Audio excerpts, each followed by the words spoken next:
Prezados irmãos e prezadas irmãs, estamos diante de mais um estudo da Escola Bíblica Dominical da Igreja Evangélica Congregacional do Largo do Tanque. E hoje nós vamos estudar a lição 9, que tem como tema a supremacia de Cristo. Isto baseado lá no livro de Colossenses, no capítulo 1.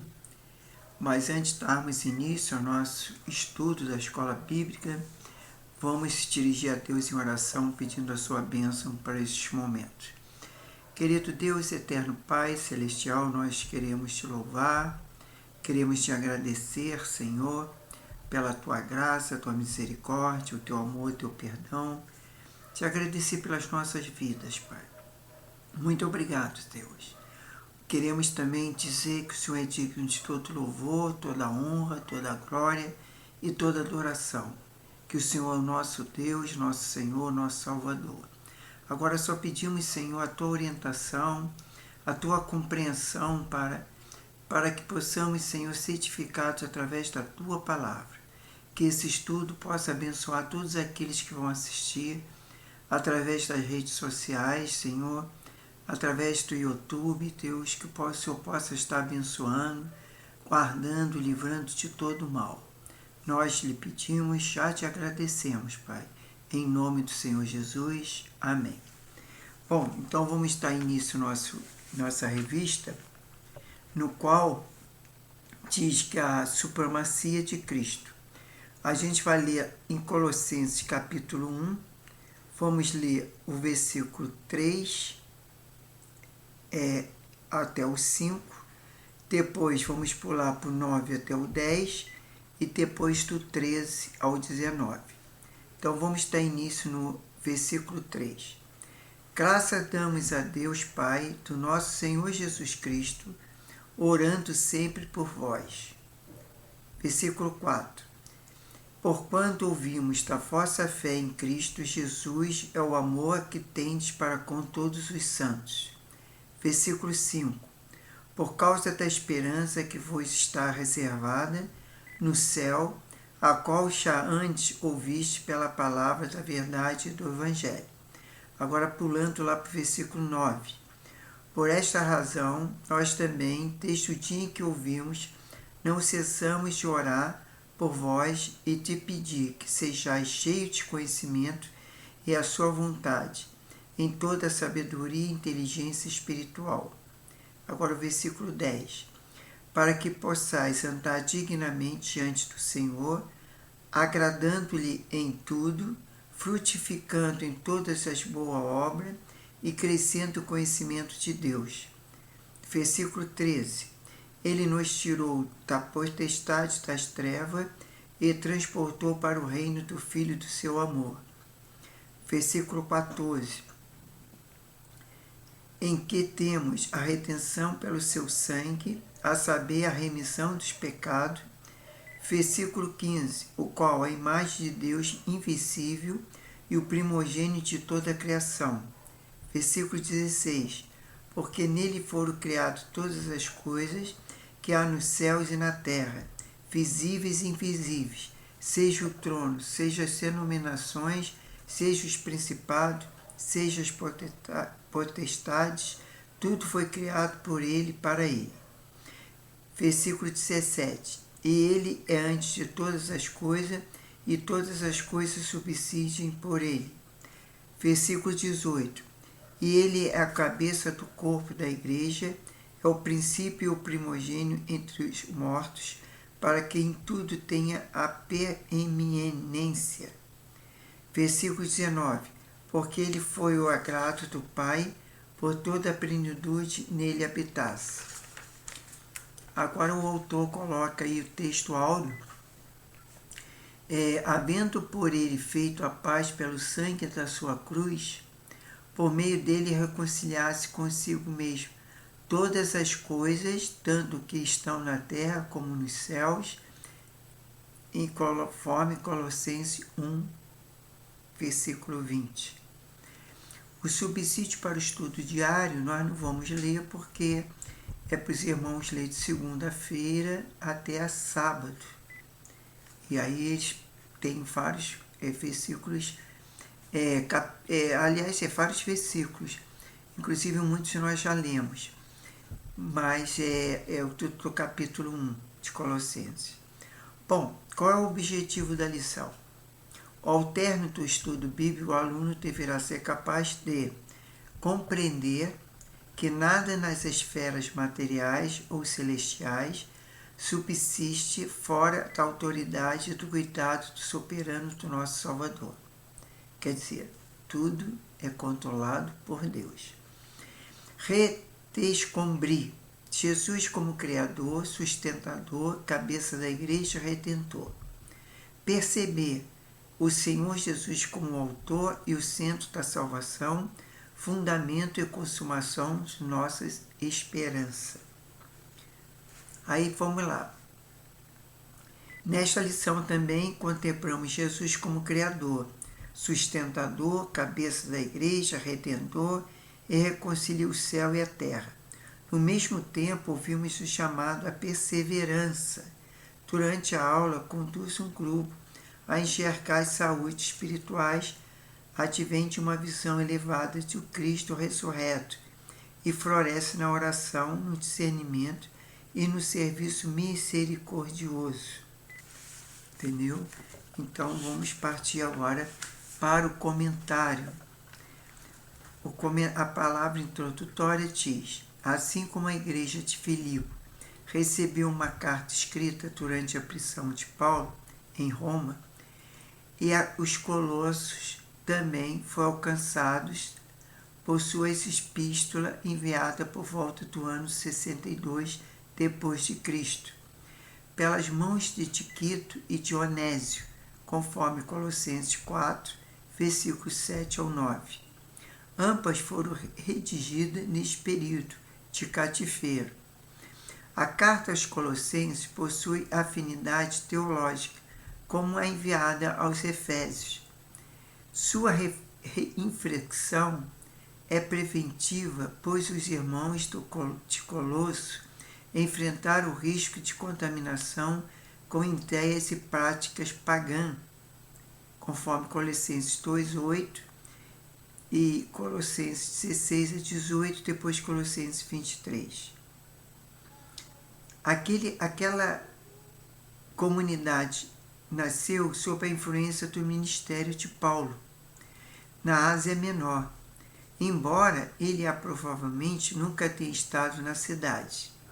No início da epístola, o apóstolo apresenta os fundamentos da maturidade cristã, exalta a supremacia do Filho, o Senhor da criação e da Igreja e da redenção, e afirma o avanço do Evangelho. Sua voz pastoral combina a alegria pela fidelidade com o zelo pela pureza doutrinária. Esse cântico apostólico nos convida a redescobrir o autor da salvação, fundamento, centro e fim de toda a nossa esperança. Número 1. Os fundamentos da maturidade cristã. Paulo abre sua carta com uma dupla melodia, gratidão e intercessão. Ele reconhece nos Colossenses os sinais de uma confiança viva e, ao mesmo tempo, pede que cresçam no entendimento, na vontade de Deus. Assim, o apóstolo mostra que a vida cristã madura nasce do louvor e se sustenta na oração.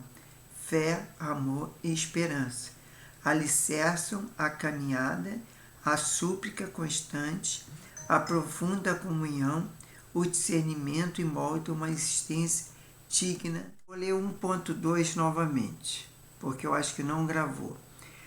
Paulo celebra o testemunho da comunidade de Colosso, pois ao receber a visita de Epáfras, amado conservo e fiel ministro de Cristo, soube que essas virtudes estavam presentes naquela igreja. Provavelmente, Epáfras era o pastor local e seu testemunho despertou no prisioneiro da graça sincera gratidão. Diante dessa boa notícia, o apóstolo não se acomoda. ele ora sem cessar pelos colossenses. Sua intercessão mostra que a vida espiritual amadurecida floresce na comunhão com o Pai e no cuidado com os irmãos. Conhecimento da vontade de Deus.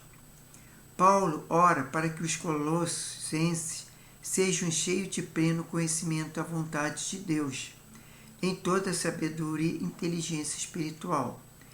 Para ele, a maturidade não é inteligência espiritual. Para ele, a maturidade não é movida apenas pelos sentimentos, mas pela sensatez que nasce do Espírito, a qual orienta a escolha sólida. Quer dizer, a fé lúcida, pensar, discernir e decidir à luz da palavra. O propósito Altíssimo não se aprende por percepções transitórias, mas pela ação conjunta das Escrituras, mas da mente renovada e da direção do Divino Consolador.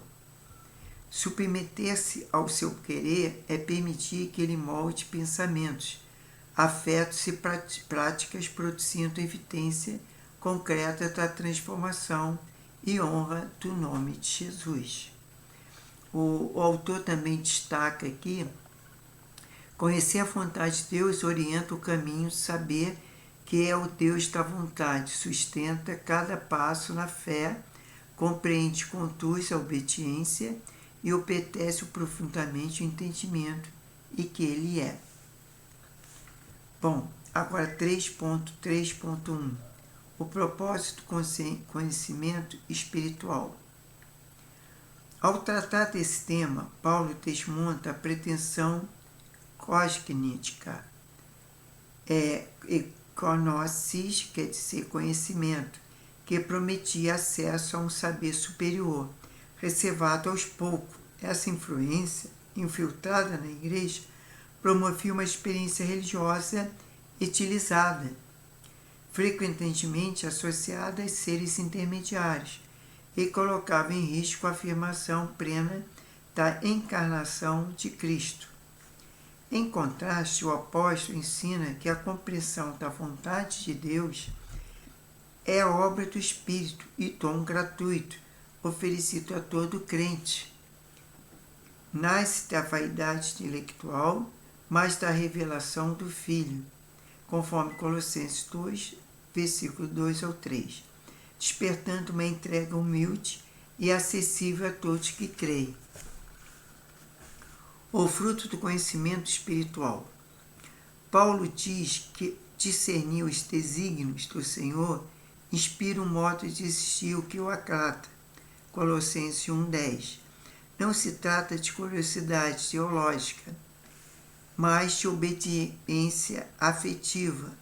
Tal entendimento que transforma radicalmente o cotidiano, gera resultados, fortalece a perseverança e promove crescimento contínuo na intimidade com Ele. Quem caminha com o Mestre pratica boas obras, conforme João 15,16. Afirma-se que na fé é aprender a suportar provações com paciência e alegria. Maturidade é vida que reflete seu caráter, nos gestos, nos passos, até escolhas mais banais. O autor coloca aqui também destaque: ao elevar sua gratidão ao Pai, Paulo lembra que fomos feitos idôneos para participar da herança dos santos na luz. Está lá em Colossenses 1,12, e essa verdade abraça toda a vida cristã no passado. Deus nos preparou no presente, nos amadurece na fé, e no futuro nos espera com uma herança imperecível, conforme Efésios 1, versículo 18. Partindo para o número 2, Cristo Senhor da criação e da redenção. Paulo não responde às falsas doutrinas que rondavam Colossos com debates estéreis, em vez de despender energia desmontando argumentos falaciosos. Ele exalta o Cristo eterno diante da desordem. O apóstolo entoa o hino: Jesus é o soberano da criação e da história, cabeça da igreja e redentor supremo, que reconcilia todas as coisas de Deus, onde o erro se levanta, a glória do Messias recoloca tudo em seu devido lugar, conforme Colossenses 1, versículo 13 ao 22. 2.1 Criador e sustentador de todas as coisas. Paulo declara que os salvos foram translatados das trevas para o reino do Filho do seu amor. Pelo sangue do Cordeiro, contra a visão gnóstica que pretende reduzir Jesus a um ser intermediário, esvaziava o sentido na sua encarnação, e o apóstolo assegura sua absoluta divindade e unigênito é imagem do Deus invisível e primogênito de toda a criação. Isso está lá entre aspas, então vamos fechar aspas. Tudo foi criado por intermédio dele, para ele o que os olhos alcançam e permanece oculto ao sentido, inclusive às hierarquias celestiais.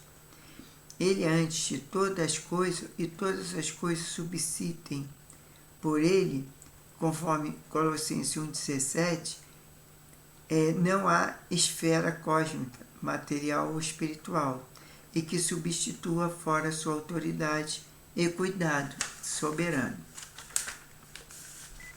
2.2 Cabeça da igreja e primogênito entre os mortos. Quantos falsos mestres que reivindicam possuir acesso privilegiado ao conhecimento divino, Paulo ratifica que Cristo é a verdadeira fonte de toda autoridade. Ele é o cabeça da igreja, é o princípio primogênito entre os mortos, para que tudo tenha a preeminência. Nele, a revelação encontra seu centro, os redimidos encontram direção e a vida eterna encontra seu fundamento. Como primogênito, dentre os mortos, Jesus inaugura um novo tempo da história. Ao ressuscitar com o corpo glorificado, ele abre o caminho para o seu povo experimentar a plenitude da existência, antecipando em si mesmo a realidade que quadra todos que creem. Sua supremacia se manifesta não apenas na criação, mas também na restauração e na ressurreição.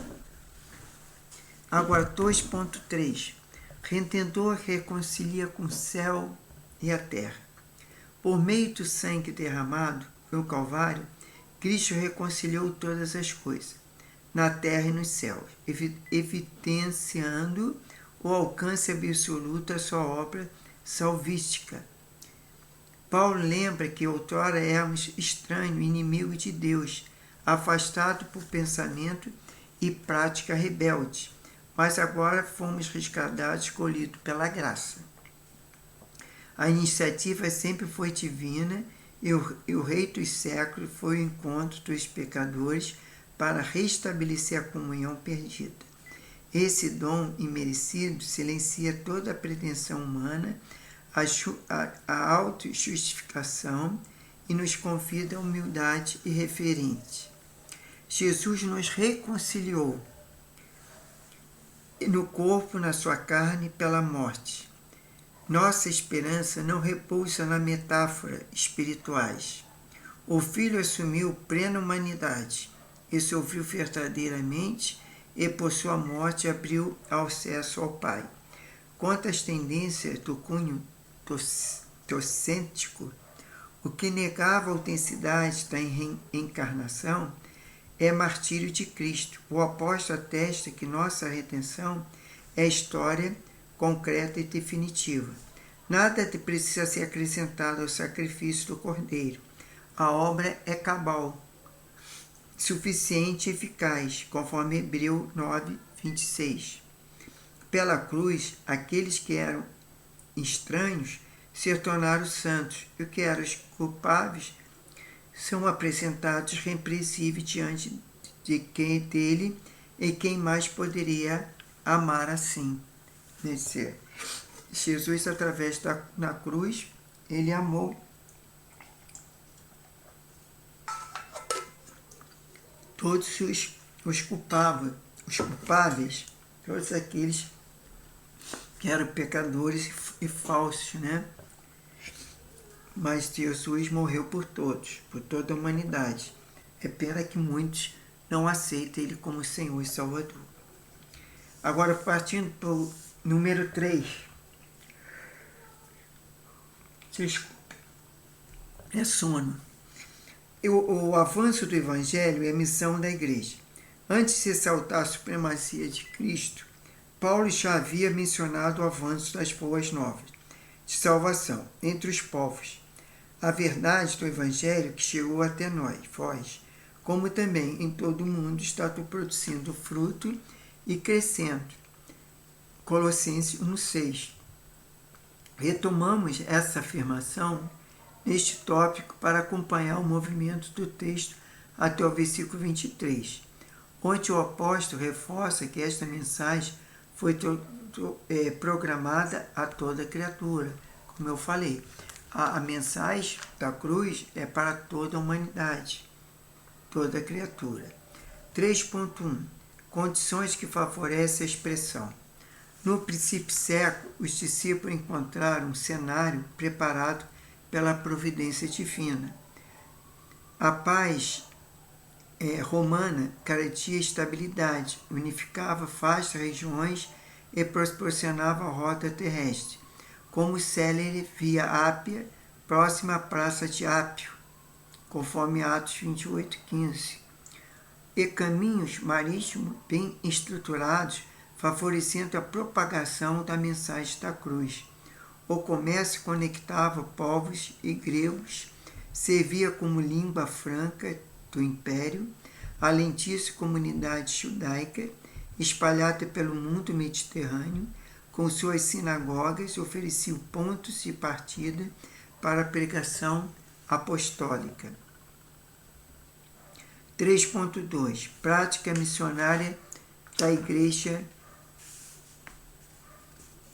primitiva. A expansão do Evangelho não se deu por estratégia humana, sofisticada, mas pela coragem do homem e mulheres cheios do Espírito Santo. Paulo realizou 3 viagens missionárias. O livro de Atos descreve esse avanço pautado por oposição, lágrima e martírio. Conforme Atos 13, versículo 13:14, 15:36 e 18 a 22, e a fé era testemunhada com ousadia e o Senhor corroborava a mensagem com sinais de prodígios, tornando visível a sua presença entre os povos. Sem tecnologia, satélites ou fronteiras digitais, a Boa Nova avançou porque Deus abriu o caminho e seus servos trilharam por eles. A infraestrutura era romana, o impulso missionário divino. Bom, nós vamos já partir para a conclusão. Foi até rápido, né? Essa lição. Bom, a conclusão diz: depois de exaltar a grandeza do unigênito e dom da salvação, Paulo encerra essa sessão com o chamado permaneçam fundados firme na fé e não se movam da esperança do Evangelho. A redenção é uma iniciativa graciosa de Deus misericordioso. Ele que nos tirou do império das trevas e nos conduziu ao reino do Filho do seu amor. Ainda assim, esse favor imerecido não dispensa a perseverança, inspira a fidelidade genuína, não é passiva nem ocasional. Ela permanece, resiste e segue adiante, ancorada em Cristo Jesus, nosso Senhor. Bom, agora temos atividade para fixação que como sempre é uma pergunta, e essa pergunta diz: quem levou a carta de Paulo aos irmãos colossenses? Já foi falado na lição. Bom, quem foi? Foi Tíquico e Onésimo, conforme Colossenses 4, versículo 7 ao 9. Então, repetindo, quem levou a carta de Paulo aos irmãos colossenses? Tíquico e Onésimo é a resposta. Então, nós terminamos mais essa lição 9, graças a Deus, e vamos partir a próxima semana para a lição 10, que tem como título O Perigo das Falsas Doutrinas. Isso está lá no capítulo 1 e 2 de Colossenses, quer dizer, a carta de Paulo aos Colossenses. Então, o próximo tema é o perigo das falsas doutrinas, que é a lição 10. Então, vamos agradecer a Deus por mais essa lição da Escola Bíblica Dominical. Essa lição são muito preciosa para o nosso entendimento, mas precisamos estudar a palavra, precisamos meditar na palavra e assim nós temos o pleno conhecimento.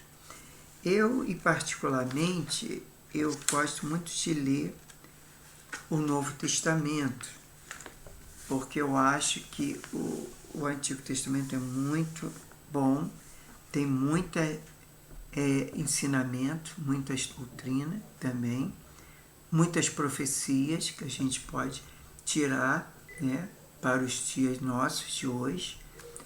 E isso vai nos fortalecer, mas a vida de Cristo, do nosso Senhor e Salvador Jesus Cristo, está tudo no Novo Testamento. Embora o Antigo Testamento já fazia menção, principalmente em Isaías, fazia menção da vinda do Senhor Jesus. Então, a fala com a mais é a própria história de Cristo, né? A própria história da igreja, do Evangelho. E assim a gente vai aprendendo e assim a gente vai crescendo espiritualmente.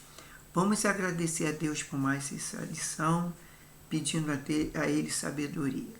Querido Deus, eterno Pai, muito obrigado por mais esse dia, Senhor. Te agradecemos pela Tua misericórdia, Tua graça, Teu amor. Te agradecemos pelo Teu perdão, Senhor. Continue nos abençoando, abençoe cada vida que vai assistir essa Escola Bíblica Dominical online, que o Senhor possa estar abençoando. Se há alguma tristeza, alguma dor, algum sofrimento, alguma enfermidade, que o Senhor possa estar curando, libertando, salvando vidas, Pai. Ó Deus, tenha misericórdia, Senhor, e abençoe essas vidas. Livra de todo mal. Dá-nos discernimento, sabedoria, inteligência estratégica, também para vencer o pecado, vencer o mal, e que possamos caminhar firmes, Senhor, na perseverança, na oração, na leitura da Tua palavra, Pai. Faça isso para a Tua glória, seja conosco, abençoe nosso domingo, abençoe também a semana, Senhor, seja uma semana frutífera, uma semana abençoada, que possamos cada dia mais crescermos na graça e no conhecimento da Tua palavra e assim sermos fortalecidos, Pai. É que eu te peço, te agradeço, Pai, e louvado e glorificado e exaltado seja o Teu santo nome. Muito obrigado, tudo lhe pedimos e agradecemos. Em nome do Senhor Jesus. Amém e graças a Deus. Então, irmãos, fiquem na paz e até a próxima semana.